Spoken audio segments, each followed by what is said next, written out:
안녕하세요. 더블유하나님교회 성도 여러분. 한 주간의 삶을 주님 안에 가지런히 내려놓고 여러분들과 함께 11월 22일 주일 예배로 하나님께 영광 돌리기를 원하는 마음으로 여러분 한 사람 한 사람 모든 교우들을 예배로 초대합니다. 벌써 11월의 네 번째 주일이 되었고 이제 다음 주부터는 대강절 애드벤트가 시작이 됩니다. 이제 그렇게 예수 그리스도의 빛이 이 땅에 간절히 환하게 비춰주시기를 소망합니다. 그 빛으로 인해서 전염병으로 또 레벨 5로 어려움을 겪고 있는 코로나 바이러스로 어려움을 겪고 있는 전 인류에게 예수 그리스도의 희망의 빛이, 믿음의 빛이, 사랑의 빛이 정말 한 줄기 시원한 해갈의 생명수가 되기를 원합니다. 그 믿음을 가지고 오늘 저희들 온라인으로 예배합니다. 각자의 처소에 있지만 한 마음으로, 한 믿음으로 주님께 찬양하고 기도하고 또 함께 한 마음으로 예배에 나아가기를 소망합니다. 다 같이 기도하십니다.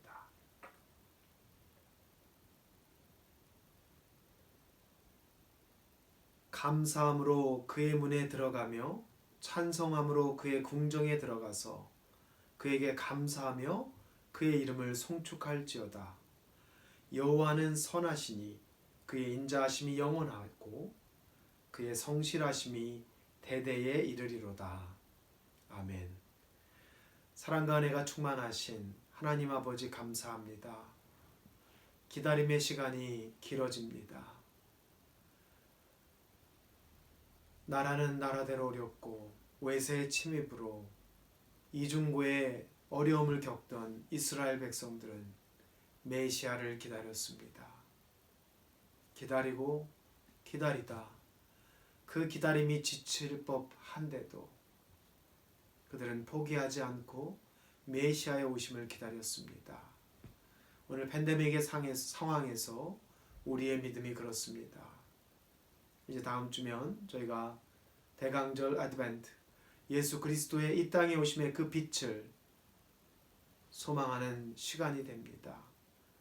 주님, 이 시간, 이 예배를 통해 우리 마음속에 오셔서 성도들 한 사람 한 사람의 마음속에 오셔서 그 마음을 주님 자녀된 기쁨 누리게 하시고 겸손과 회개의 기도로 주님께 고백할 때에 우리의 허물을 용서하여 주시고 또 주님께서 우리 안에 은혜의 생수를 허락하여 주시옵소서.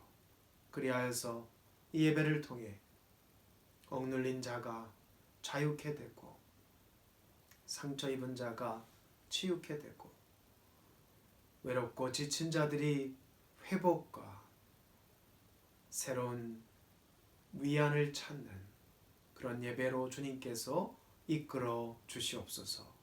오늘 이 예배의 시종일관을 우리 주님께서 인도하실 줄 믿사오며 이 모든 말씀 우리 주 예수 그리스도의 이름으로 기도드리옵나이다. 아멘.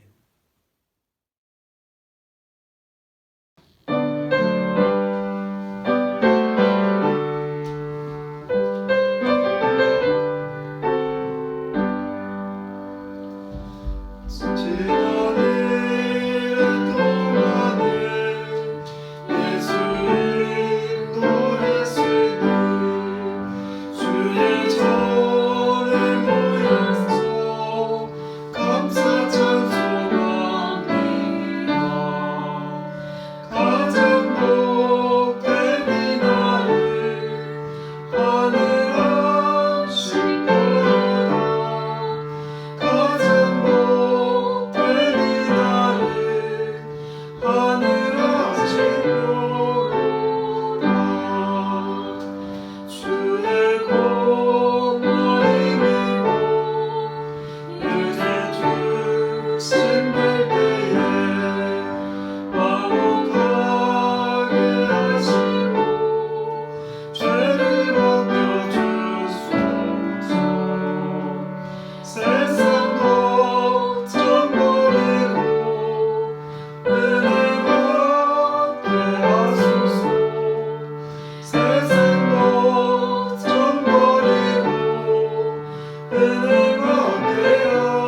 내가 사망의 음침한 골짜기로 다닐지라도 해를 두려워하지 않을 것은 주께서 나와 함께 하심이라.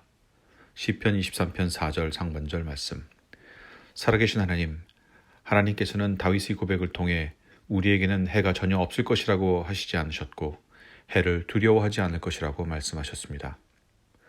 온 인류가 최근 겪어보지 못한 상황으로 인해 많은 고통을 겪고 있고 사랑하는 이들을 안타깝게 떠나보내는 경험을 하고 있으며 사회적 안전망이 부족한 곳에 있는 분들은 경제적으로 많은 어려움을 겪고 있습니다.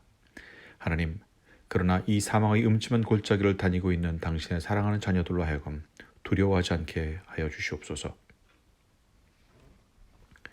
코로나로 행동과 삶에 많은 제약을 받고 있지만 이렇게 온라인이라는 새로운 방식으로 예배를 들을 수 있도록 해주셔서 감사합니다. 모두가 어렵고 힘들다고 할 때 저희로 하여금 하나님의 인도하심을 구하며 저희의 앞날과 어려움을 겪고 있는 사랑하는 사람들을 위해 기도할 수 있도록 해주셔서 감사합니다. 우리는 하나님을 믿으니 코로나에 접촉되어도 감염되지 않는다고 교만해하지 않게 하시고 주께서 저에게 주신 방법과 지식으로 이 어려움을 지혜롭게 잘 극복해 나아가고 두려워하지 않게 해주셔서 감사합니다. 인류가 참 많은 진보를 이룬 것 같지만 일찍이 이스라엘 백성들이 경험했던 것처럼 하나님께서 함께 하시지 않으시면 얼마나 연약하고 쉽게 무너질 수 있는지를 깨닫게 해주셔서 감사합니다. 여호와께서는 광대하시고 사랑이 많으심을 고백합니다. 우리의 약함과 완악함을 잘 아시는 주님께서 코로나 백신을 개발하고 보급하는 채널을 축복하시고 전 세계 백신 공급과 수요의 독점이 약한 자를 더 어렵게 하는 도구가 되지 않도록 간섭하시어 주께서 사랑하시는 사람들을 구하고 보호하는 수단이 되게 하여 주시옵소서. 인류의 탐욕과 남용으로 발생한 재앙을 똑같은 탐욕과 남용으로 해결의 문턱에서 다시 넘어지지 않도록 은혜 베풀어 주시옵소서. 15년 전 이곳 아일랜드에 박영남 목사님과 사모님과 가족들을 보내주시어 모국으로 예배드릴 수 있는 더블린 한인교회를 세우셔서 감사드립니다. 겨자씨 같은 작은 씨앗이었던 이곳을 다녀간 많은 주의 자녀들이 하나님의 사랑을 경험하고 고단한 삶을 위로받고 새로운 삶의 비전을 찾을 수 있던 주님의 몸된 교회로서의 역할을 담당하게 해주시니 감사드립니다.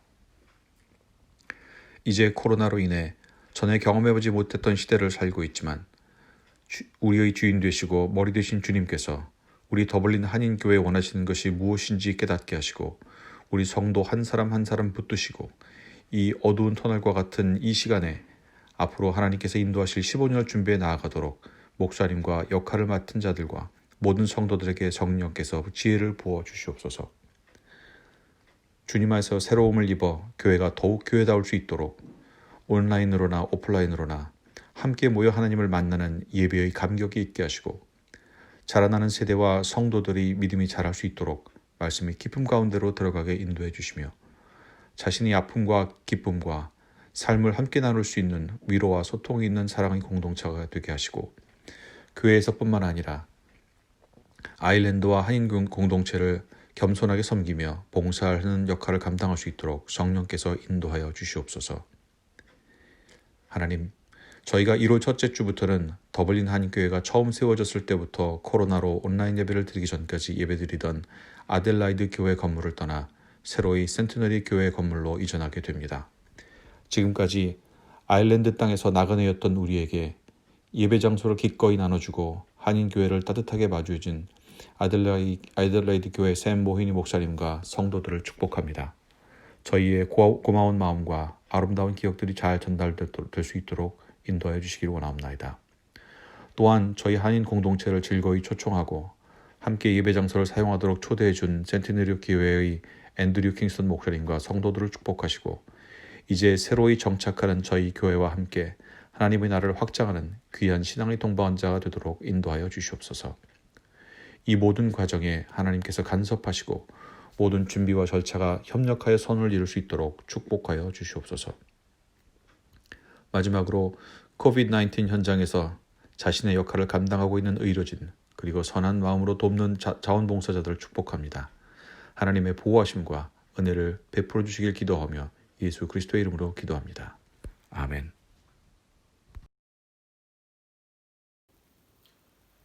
더블린 한인교회 어린이 여러분 안녕하세요. 반갑습니다. 우리 어린이들 한 주간 잘 보냈죠? 목사님이 오늘 어린이 설교를 준비했습니다. 요한복음 15장 4절에 보면 예수님께서 제자들에게 이렇게 말씀하십니다. 내 안에 거하라. 그리하면 나도 너희 안에 거하리라. 그러니까 우리 안에 예수님을 모시고 있으면 예수님이 우리와 함께 하신대요. 하나님이 우리와 함께 하신다는 아주 따뜻하고 고맙고 자상한 은혜의 말씀입니다. 이것을 얘기하시면서 포도나무 얘기를 하셨어요. 여러분, 포도나무가 잎이나 가지가 나무에서 떨어지면 나무하고 아무런 상관이 없죠. 다시 붙여도 살 수가 없습니다. 그래서 포도나무 잎과 줄기가 포도나무에 이렇게 잘 붙어 있어야 돼요. 그렇지 않으면 열매를 맺을 수가 없습니다. 그런데 열매가 다 되면 좀 다릅니다. 목사님 오늘 포도를 준비했어요. 자, 포도 잘 보이나요? 어린이들? 네. 여기 포도가 있습니다. 그렇죠? 네. 이렇게 포도나무에서 잘 잎과 가지가 자라고 포도가 이렇게 잘 열매를 맺었습니다. 여기 보면 포도가 12개 있습니다. 그렇죠? 네. 12개 맞습니다. 12개. 12개의 포도가 있습니다. 자, 이 포도 열매가 되면 나무에서 떨어져도 괜찮습니다. 무슨 말씀이냐 하면 나무에서 잘 자라서 열매가 되어서 열매로서 떨어진 다음에는 이미 포도의 가치를 가지고 있습니다. 자, 이 포도가 이렇게 따서 두면 마르겠지요. 자, 그러면 마른 건포도 12개와 한번 비교를 해보겠습니다. 자, 어떨까요? 5, 12. 자, 우리 어린이들 보세요. 자, 여기 12개의 포도송이가 있고 12개의 건포도가 있습니다. 어떤 게 더 많아 보이나요? 네. 포도 송이가 더 12개가 더 많아 보이죠? 이 건포도, 이 드라이 그레이프는 12개지만 되게 조금이죠? 그렇죠? 네. 자, 제가 한번 맛을 보겠습니다.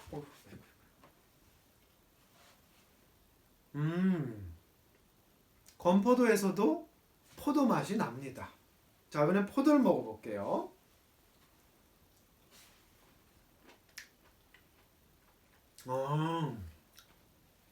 가을이 지나서 생긴 포도라 너무 맛있습니다. 자, 우리 어린이들도 한번, 자, 목사님이 주고 싶은데 주지 못하니까 엄마 아빠한테 달라고 그러세요. 자, 보세요. 이 싱싱한 포도송이 12개하고 마른 건포도 12개는 이렇게 차이가 납니다. 하지만 이 건포도 안에도 포도의 맛은 그대로 있습니다.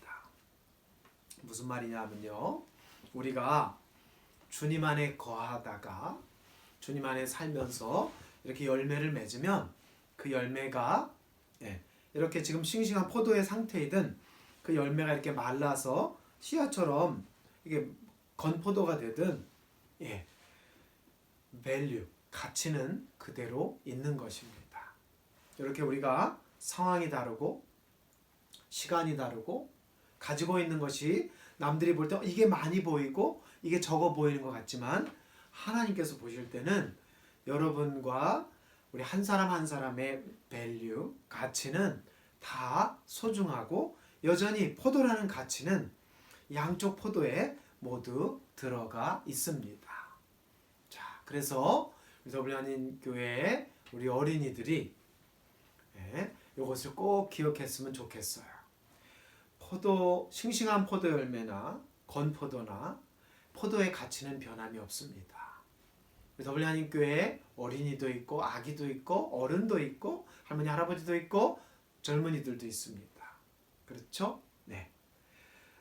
변함없는 것은 우리 안에 믿음이 있으면 우리 믿음의 가치는, 이 믿음의 열매는 결코 누가 함부로 없앨 수 없습니다.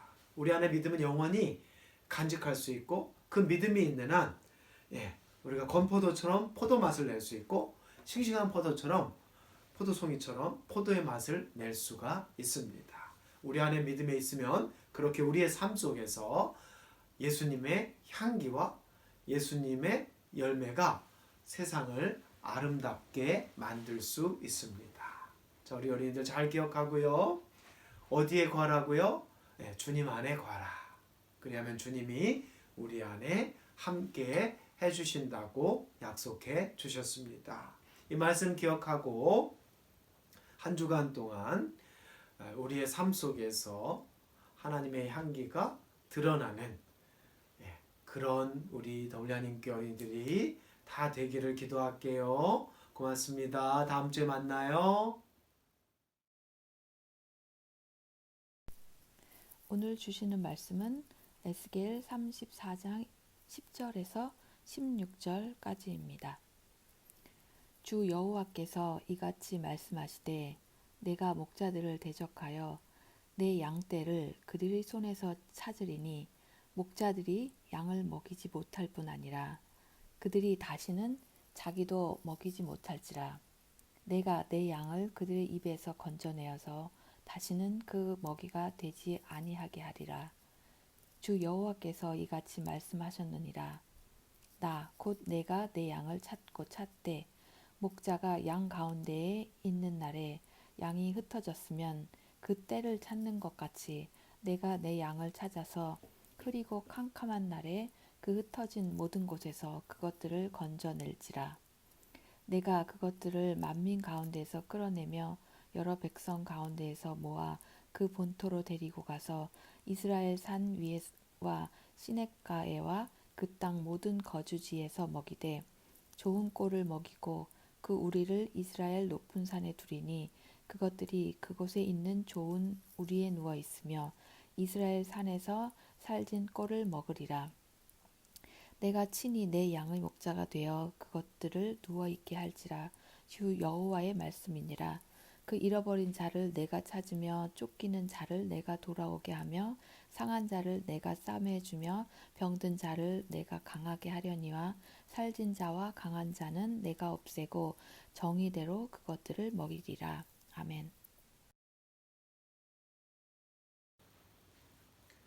네, 오늘은 교회력에 따라서 에스겔서 34장의 말씀 통해서 여러분들과 함께 하나님의 은혜를 나누고자 합니다.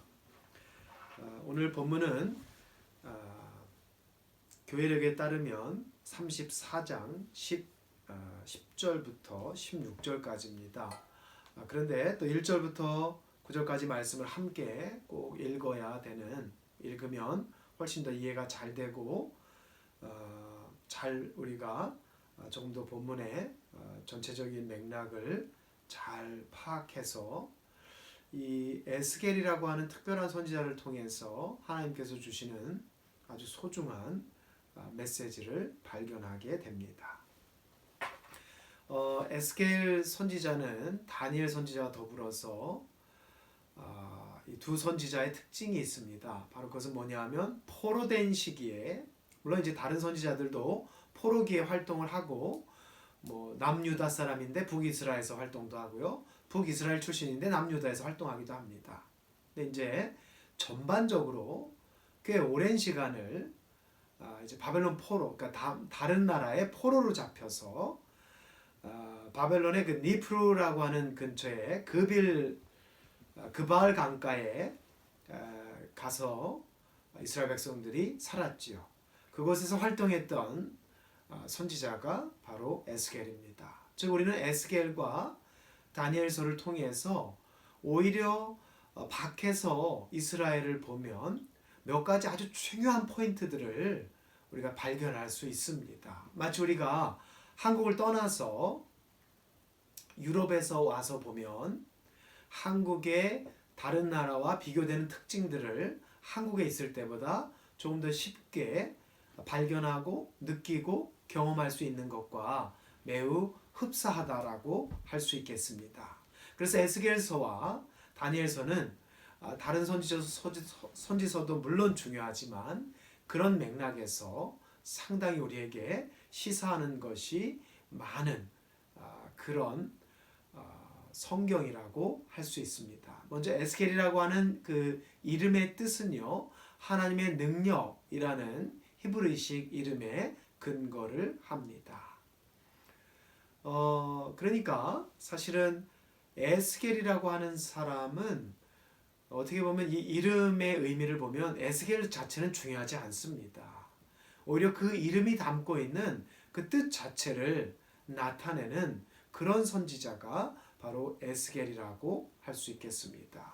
말 그대로 이스라엘 백성들이 이 에스겔 선지자 이름을 통해서 정말 그 포로된 상황에서, 나라를 빼앗긴 상황에서, 매우 절망스럽고 좌절스러운 상황에서 에스겔이라는 선지자를 대면할 때마다 무엇을 느꼈냐면 하나님의 능력이 여전히 우리와 함께 하신다라는 그런 메시지를 충분히 줄 수 있었던 그런 선지자라고 할 수가 있습니다.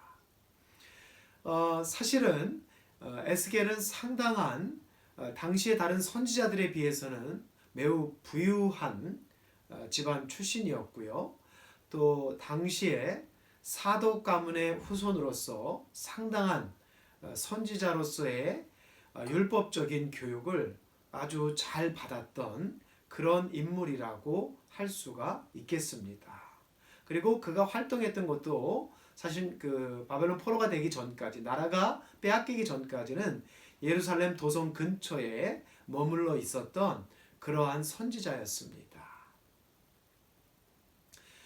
그렇지만 그 좋은 시절은 잠시였고요. 젊은 시절이 조금 지나서 우리가 흔히 이제 성경에서는 주 592년이라고 표현을 하는데요. 590여 년경이라고 어떤 구약의 어떤 주석들을 보면 대부분 그 시기를 바벨론 포로 후기라고 표현하고 있습니다. 이렇게 바벨론의 포로된 시기에 에스겔이 강조했던 메시지를 오늘 우리가 본문에서 잘 확인해 볼 수가 있습니다. 첫째 1절에서 9절까지 말씀해 보면 어떤 목자에 대해서 나오냐면요, 자기만 챙기는 목자들에 대해서 그 목자들에 대한 에스겔의 고발이 나오고 있습니다. 이게 무슨 말이냐면요, 살찐 양을 잡아서 자기만 먹는 나쁜 목자에 대한 비유예요. 이것은 단순히 어떤 잘못된 선지자만 말하는 것이 아닙니다. 여러분 아시는 대로 이스라엘도 왕권 시대를 경험을 했습니다. 사사기 이후에 사울왕부터 시작해서 왕권 시대가 열리지요. 물론 위대한 왕도 있었습니다. 다윗과 솔로몬이라고 하는 훌륭한 왕도 있었고, 그러나 사실은 그 왕조, 이스라엘 왕조의 역사를 다 살펴보고 쭉 그것을 한마디로 정리해 보면 사실은 이스라엘에 있었던 많은 왕들의 역할은 그냥 살찐 자기 양을 우리 안에서 잡아먹는 그런 목자들에 불과했다라고 에스겔은 그 왕조의 역사를 아주 적나라하게 평가하고 비판하고 있는 것입니다. 각성하고 있는 거예요. 결국 백성들을 이끌어야 했던 왕들이 또는 그 왕의 편에 서서, 하나님 편이 아니라 왕의 편에 서서 예언을 했던 제사장들이나 예언자들이 그릇된 역할을 했기 때문에 정말 참 목자를 우리 이스라엘 백성들은 기다려야 된다라는 것을 오늘 에스겔은 우리들에게 잘 보여주고 있습니다. 이것은 바로 나라를 빼앗기고 바벨론 포로된 상황에서, 즉 그 나라를 떠난 자기의 고향 땅을 자신이 터를 잡고 있던 곳에서 이렇게 어떤 그 공격을 받고 붙잡혀간 사람들이 밖에서 안을 보면서 스스로의 역사와 이스라엘 스스로의 잘못을 하나님 앞에서 낱낱이 반성하고 고백하는 것이 바로 에스겔 34장의 가장 핵심이다라고 우리가 볼 수가 있겠습니다. 인간의 역사가 이렇다라고 하는 것입니다. 결국 많은 왕들이 많은 왕을 돕던 제사장들이 살찐 양들만을 자기를 위해서 잡아먹은 거지. 정말 하나님께 예배하고 백성들을 부강하게 하고 백성들을 온전한 길로 인도하는 일에 실패했다라는 것을 아주 적나라하게 보여주고 있는 것입니다. 즉 우리가 살아가는 시대에도 다르지 않습니다. 자기만 아는 지도자들, 자기만 아는 리더들, 자기 나라만 소중한 어떤 그런 정치인들, 이런 것들이 어떻게 보면 지난 4년간 전 세계 속에 매우 지배적이었습니다. 흔히 우리가 트럼피즘이라고 하죠. 이런 것들이 어떤 그 트럼프라고 하는 미국의 대통령을 좋아하고 안 좋아하고를 떠나서 그 사람에 대한 호불호를 지나서 어떤 그 국수주의라든가 자기만 중요하고 자기만 챙기는 어떤 이런 것들, 부분을 강조하다 보면 전체를 보지 못하는 이러한 상황들을 어떻게 보면 에스겔은 왕조의 역사를 철저하게 반성하면서, 그렇다면 이제 포로가 된 나라를 빼앗긴 이 바벨론 땅에서 이 그발 강가에서 우리가 무엇을 해야 될 것인가, 이것을 이스라엘 백성들에게 처절하게 말하고 있는 것입니다. 이렇게 에스겔이 살았던 시대나 오늘 우리가 살아가고 있는 시대에나 어떤 자신의 살찐 양을 잡아서 자기 배만 채우는 이런 목자들, 이런 셀피시한 목자들이 문제였습니다. 물론 그것은 누구나가 인간이라면 가지고 있는 경향이지만 아무래도 자기가 누릴 수 있는 힘과 어떤 자신의 결정이 많은 사람에게 영향력을 주는 사람일수록 더 이런 것에서 극명하게 발생하는 것이 사실입니다. 이렇게 우리는 상당히 이기적이고 어떤 자기중심적인 세상을 살아가고 있습니다. 결국 이스라엘 왕조의 멸망이라고 하는 것은 결국 이스라엘 백성들이 하나님을 바라보지 못하고, 그렇죠? 하나님을 사랑하지 못한 거죠. 예수님께서 말씀하신 대로 가장 주신 큰 두 계명. 하나님 사랑하지 못하면 우리가 누굴 또 사랑 못합니까? 네, 맞습니다. 이웃을 사랑하지 못합니다. 즉 하나님을 사랑하지 못하니까 이스라엘 공동체 안에 사랑이라는 것이 서로 없어진 거죠. 아니면 약해진 거죠. 그러다 보니까 국가적인 위기와 문제가 직면하고 생겨났던 것입니다. 이것이 왕조 역사에 대한 어떤 사꾼 목자에 대한, 자기의 살찐 양을 잡아서 자기만 먹는 자들에 대한 에스겔 선지자의 34장 1절부터 7절까지의 신랄한 지적입니다. 오늘 우리가 살아가는 이 시대도 바로 그렇습니다. 여전히 인류는 이렇게 어떤 위기 상황이나 어떤 어려움에 처하면 어떤 그 관용과 사랑과 배려라는 것을 약간 이제 좁히고 울타리를 높이기 시작합니다. 그래서 자꾸매 지난 4년 동안 우리가 지구 온난화 문제라든가, 그렇죠? 이렇게 정말 급변하는 기후의 문제들, 이런 것들에 대한 국제적인 협력보다는 자국과 우선순위라는 것들, 이런 것들이 어떤 트럼피즘의 결과물들이라고 할 수가 있겠습니다. 그렇다면 오늘 우리 같은 시대에 에스겔은 과연 어떤 인물일까? 제가 좀 찾아봤습니다. 찾아보니까 요즘 그 다큐멘터리에 등장하는 아주 우리가 빼놓을 수 없는 소중한 인물이 등장을 합니다. 바로 데이빗 어텐버로라고 하는 영국의 내추럴 히스토리언입니다. 동물학자이고 자연 역사학자, 방송인이기도 하죠. 이분이 94세입니다. 94세에 A Life on a Planet이라고 하는 다큐멘터리 작품을 찍었습니다. 어쩌면 이 작품이 이분의 살아생전의 마지막 작품이 될 수도 있겠습니다. 20세부터 전 세계를 다니면서 동물과 어떤 다양한 식물과 또 다양한 문화와 어떤 우리가 흔히 말하는 원시 문화라고 하는 이런 다양한 것들을 평생에 걸쳐서 다큐멘터리로 리포터로 활동했던 분입니다. 이 어르신이 바라보는 지구, 이 어르신이 바라보는 우리 인간 사회의 이 어떤 그 이기주의, 이런 것들을 이 다큐멘터리는 아주 적나라하게 보여주고 있습니다. 이 다큐멘터리를 보신 분들은 아주 흥미로울 거예요. 항상 그렇지만 저도 이제 글을 좋아하는데요. 시도 좋아하고 글도 좋아합니다. 또 원태는 글을 많이 쓰기도 했는데요. 좋은 문장이나 작품들의 특징은 항상 처음 시작과 엔딩이 같습니다. 사실 제가 볼 때 이런 작가들은 모두 성경을 통해서 배운 것 같아요.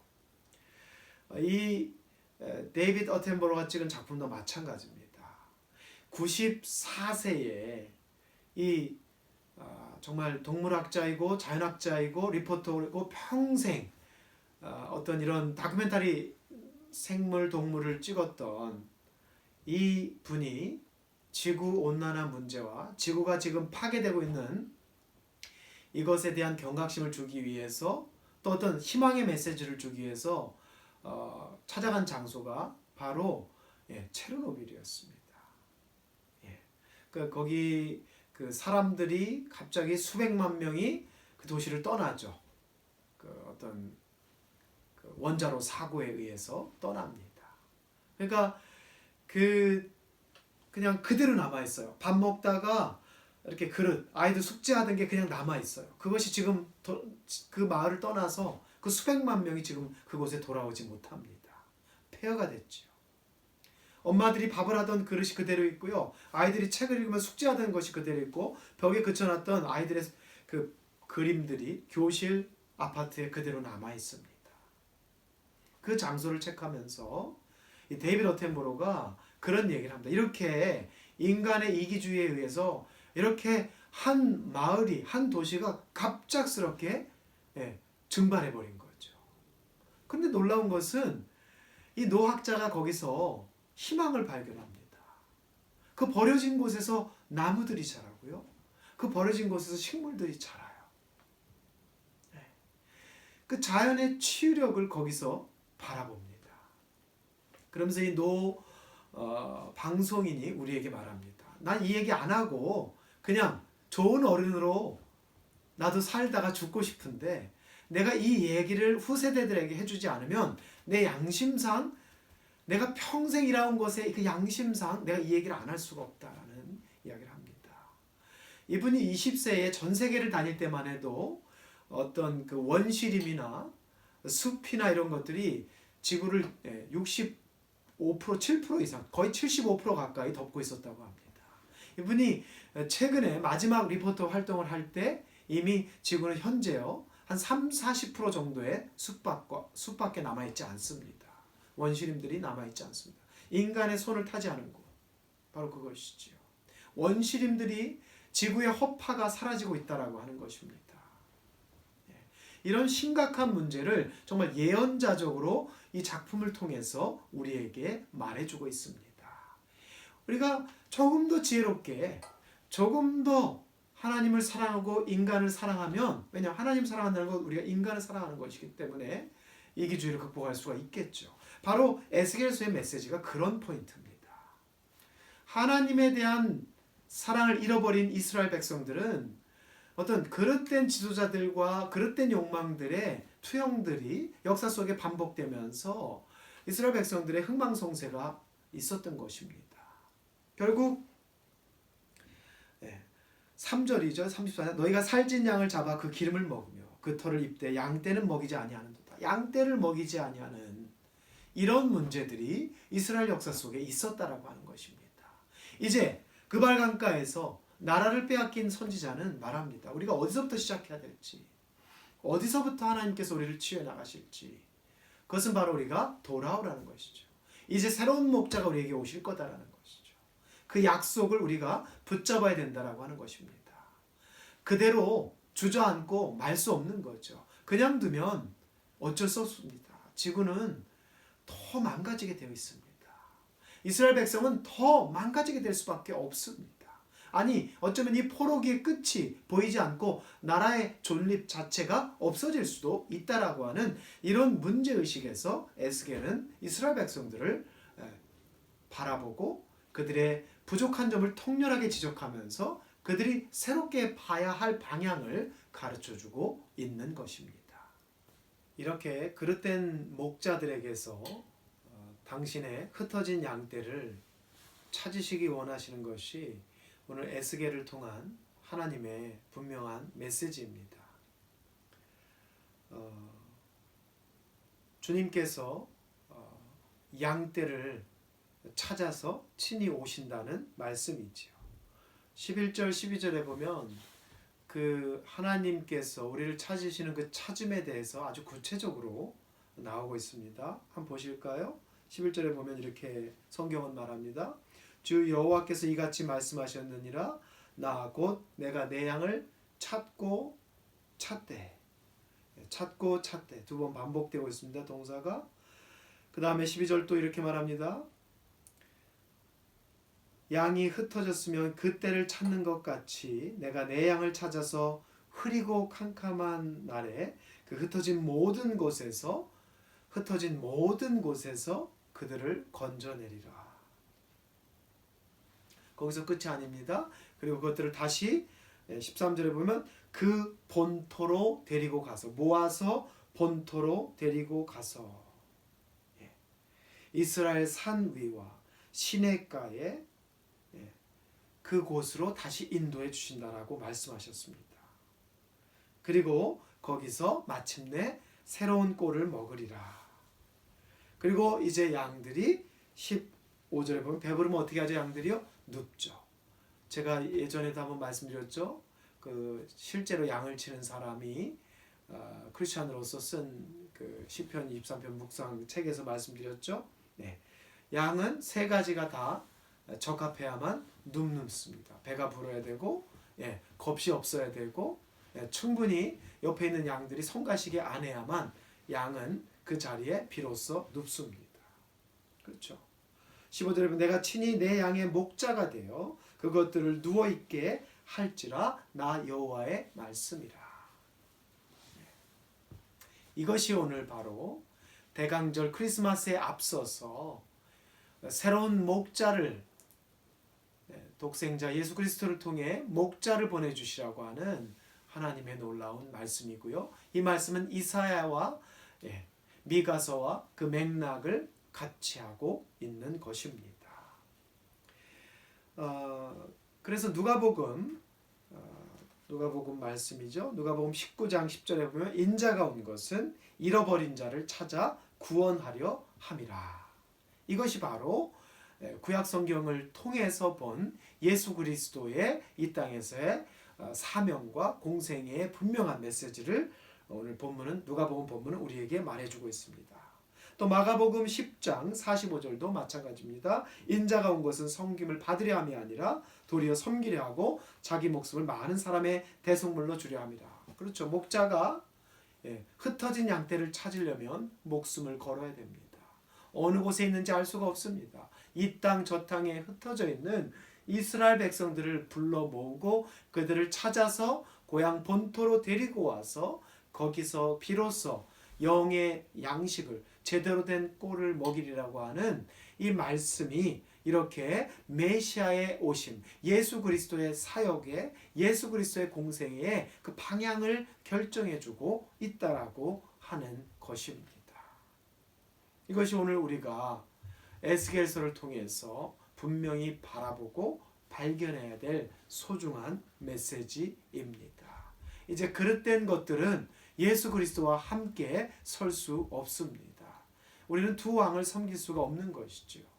평화로 오신 예수님, 겸손으로 오신 그 평화의 왕, 그분과 함께 하려면 이제 그릇된 것들은 함께 공존할 수가 없습니다. 그분은 마침내 그렇게 우리에게 오셔서 16절에 보면 성경은 또 이렇게 말합니다.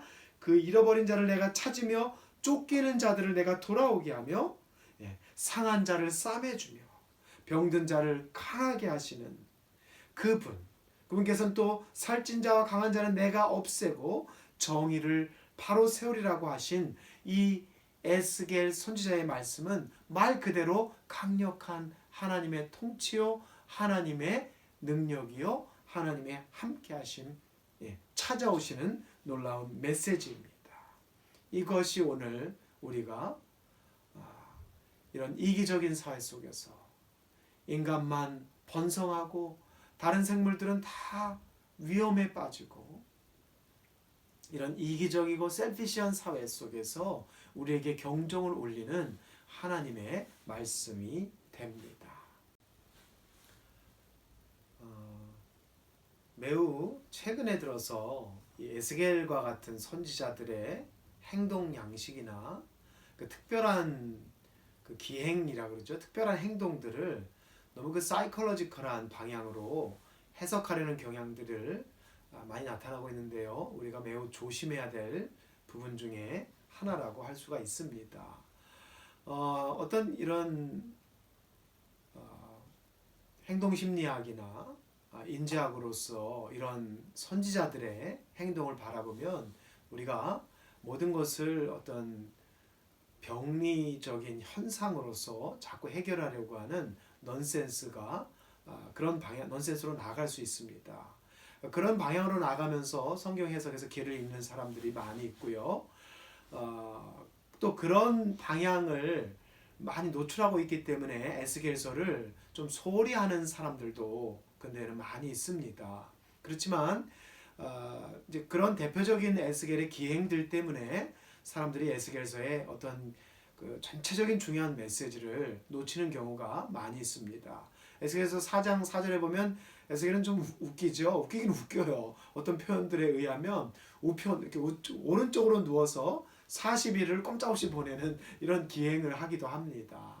이런 것을 우리가 현대인의 눈에서 어떤 단순하게 이것을 어떤 하나의 기이한 행동으로서 해석을 하고 심리학적인 상처로서 트라우마로서 해석을 하려는 그런 경향들이 있습니다.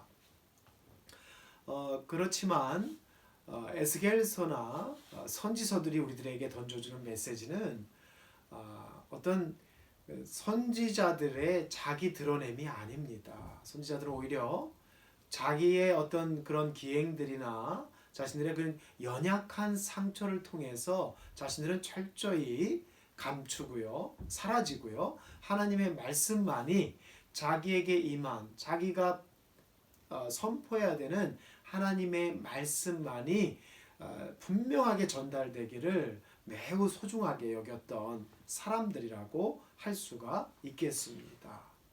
아까 제가 94세에 노 방송인이 또 동물학자가 또 자연사학자가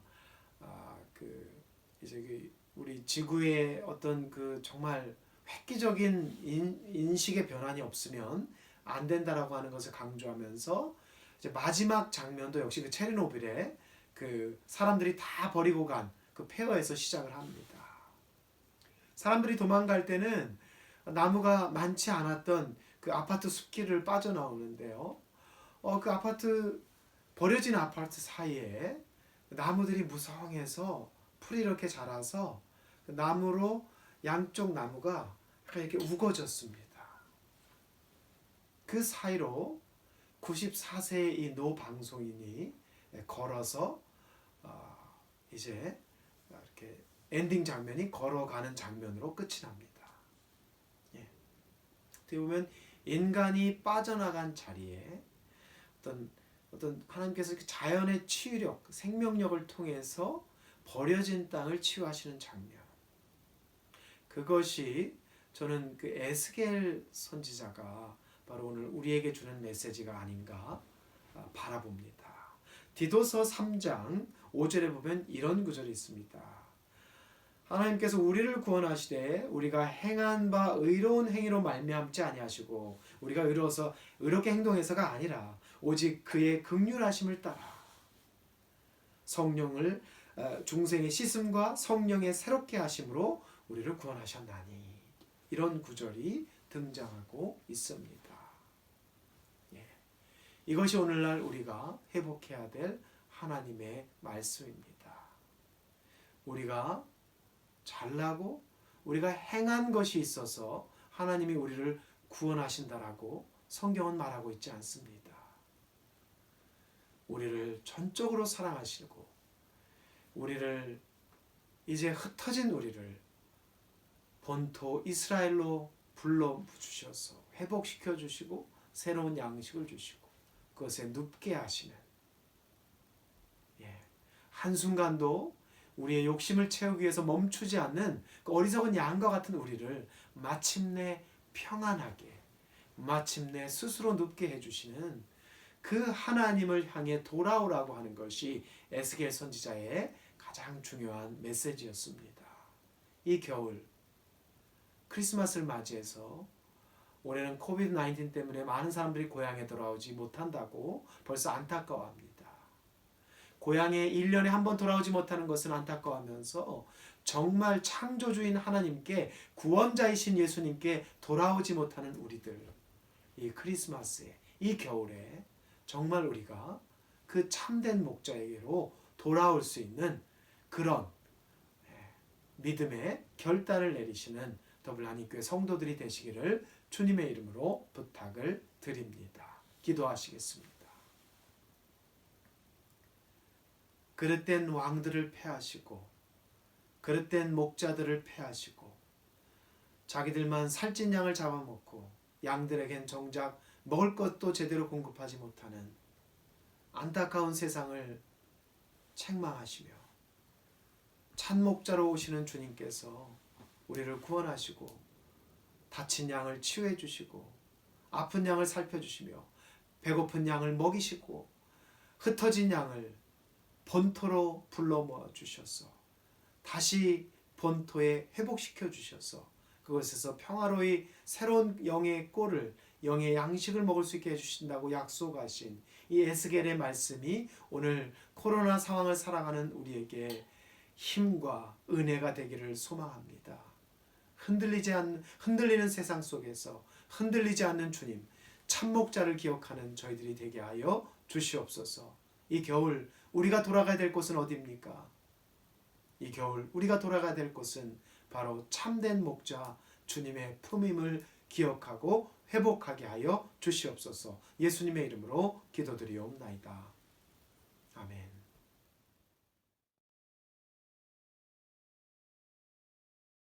온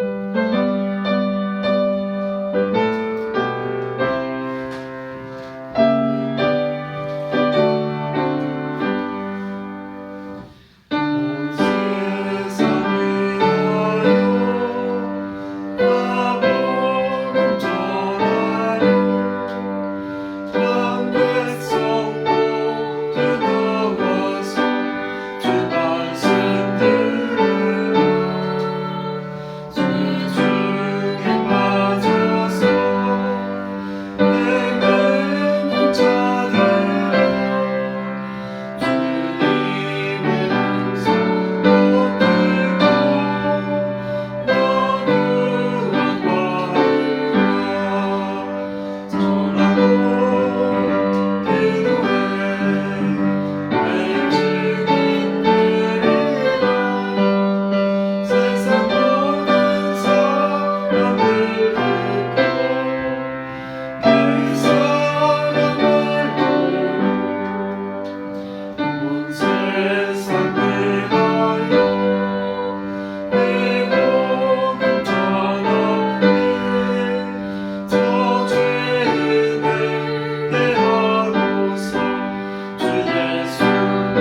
축도에 앞서서 광고 말씀을 한 가지만 드립니다. 현재 아일랜드 지난주에도 레벨 5 상황에서 완화되지 않았는데도 확진자가 숫자가 그렇게 많이 줄고 있지는 않습니다. 지금도 300명, 400명대에서 계속 오르락내리락 하고 있고요. 우리가 생각했던 것보다 코로나 바이러스가 기승을 부리고 있습니다. 물론 지난주에 많은 긍정적이고 희망적인 소식들도 백신의 세 가지 백신의 효력이 매우 좋다는 그런 희망의 소식도 들려오고 있지만 여전히 아일랜드 정부는 유럽에 워낙 코로나가 심하기 때문에 자칫 유럽에 나가서 살고 있는 아이리시들이 크리스마스에 들어와서 가족들과 크리스마스 연휴를 보내면 이것이 확진자 증가나 병원에 그 중환자실에 환자가 너무 넘칠 것을 매우 조심하고 있습니다. 그래서 아마도 12월 1일이나 11월 말일에 정부 발표가 있을 것 같습니다. 그때까지는 우리 모두 여러분들 안전하게 가정 가운데 거하시고요. 저희도 교단 방침에 따라서 계속해서 모니터링을 하면서 저희가 이번 성탄절은 이렇게 들뜨고 여럿이 만나고 초대하는 크리스마스보다는 조금 더 안전하게 머물며 가족들과 조용하게 오히려 진정한 크리스마스의 의미를 정말 깊이 나누고 묵상하는 그런 특별한 크리스마스로 만들어 가기를 부탁을 드리고 또 그렇게 동참해 주시기를 바랍니다. 오히려 상업적인 크리스마스가 아니라 조금 더 경건하고 가족적이고 은혜로운 그런 조용한 크리스마스의 의미를 잘 새기는 그런 12월을 만들어 갔으면 좋겠습니다. 그럼 제가 축도하고 예배를 폐하도록 하겠습니다. 이제는 우리 주 예수 그리스도의 은혜와 지극히 무한하신 하나님 아버지의 사랑과 성령의 날마다 함께 하시고 교통하시고 우리를 보호해 주시는 은총이 오늘 주님 전에 나와 이제 거짓 목자가 아니라 참 목자, 우리에게 약속하신 우리를 향해 오셔서 우리의 상처를 치유해 주시고 우리의 아픔을 고쳐 주시고 우리를 영원한 하나님 나라의 양 울타리 안으로 인도해 주실 그 선한 목자 되신 주님만을 향해 나가기를 결단한 우리 모든 더블 하나님 교회 교우들에게 또 그들의 가정과 자녀와 사업과 일터 위에 지금부터 영원까지 하나님의 축복이 함께 하시기를 간절히 축원하옵나이다.